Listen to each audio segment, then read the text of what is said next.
అమెరికాలో 1909 సంవత్సరంలో సోనారా smart dad అనేటటువంటి అమ్మాయి తన తండ్రి యొక్క ఆ త్యాగాన్ని గుర్తించి, తన తండ్రి తన కోసం పాటుపడినటువంటి విధానాన్ని గుర్తించి, కష్టపడినటువంటి విధానాన్ని గుర్తించి, పెద్దలను కలిసి పెద్దలను ఒప్పించి ఖర్చైనా భరించి కష్టపడి ఫాదర్స్ డే పెట్టాలి. వాళ్ళ నాన్న పుట్టినరోజు జూన్ నెల 3వ ఆదివారం, ఇదే నెలలో 3వ ఆదివారం. అందుకని ఆ అమ్మాయి కష్టపడింది, పెద్దలను కలిసింది, ఫాదర్స్ డే పెట్టాలి అంటే. వాళ్ళ అమ్మ చిన్నతనంలోనే చనిపోయిందంట. వారు మొత్తం 6-7 పిల్లలు. అంతమంది ఒక చిన్న పిల్లని కానీ పిల్లోని కానీ పెంచడానికి తల్లి లేకపోతే తండ్రికి ఎంత కష్టమో ఇద్దో. తండ్రి చేయలేడండి, అన్నీ చేయలేడు తండ్రి. తల్లి లేకపోతే చాలా కష్టం. ఆలన పాలన చూసుకోవాలంటే, వాళ్ళకి ఆహారం పెట్టాలంటే తల్లి అయితే ఆ తల్లి విధానం వేరు, తండ్రి చేయలేడు.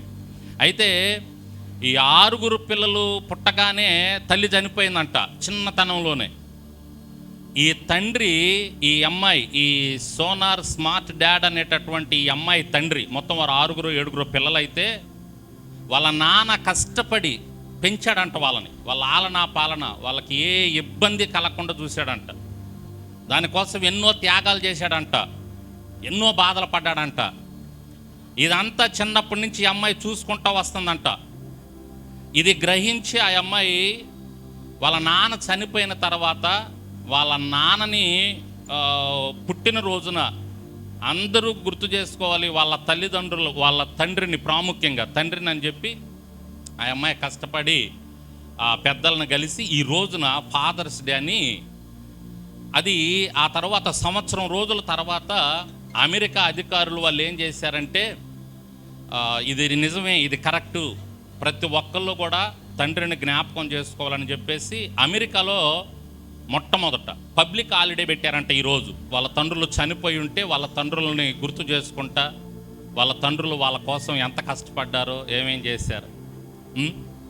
ఇక్కడ మనం ఆలోచించాల్సిన ఇంకో విషయం ఏంటంటే, మంచి తండ్రులు ఉన్నారు, చెడ్డ తండ్రులు ఉన్నారు ఈ భూమి మీద. కానీ ఏం చేస్తాం, వాళ్ళని బట్టి కూడా మనం దేవునికి ప్రార్థన చేసుకుంటూ, ఒకవేళ వాళ్ళు బ్రతుకుంటే వాళ్ళ మారు మనసు కొరకు ప్రార్థన చేసుకుంటూ, ఒకవేళ అలా చనిపోతే వాళ్ళు దాదాపు ఇక నిత్య నరకంలో ఉండట్టే. తండ్రులుగా ఉన్నవారులారా జాగ్రత్త.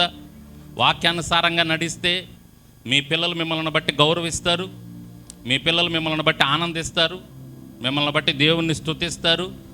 ఆ క్రెడిట్ మీకు దొరికిందంటే దేవుడు మిమ్మల్ని ఆశీర్వదిస్తారు.